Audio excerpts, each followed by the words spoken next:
Upgrading to Calendly Pro gives you access to advanced features like workflows, SMS reminders, multiple calendar connections, and custom branding. If you have just made the switch or are thinking about it, here's how to activate those pro features.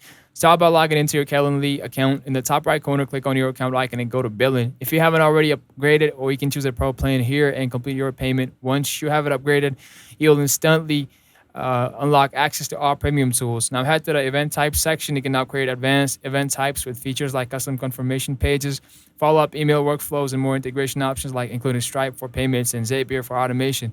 Go to integrations in the main menu to connect other tools like Google Analytics, PayPal, or CRM platforms. You also notice branding options under account settings where you can upload your logo, change colors, and customize your booking page to match your business identity. And that's it. Calendly Pro is now fully activated and ready to streamline your scheduling with smarter automation and more control. If this helped, give the video a like, subscribe for more simple tech tutorials, and drop a comment if you want to walk through and setting up paid bookings or automated reminders.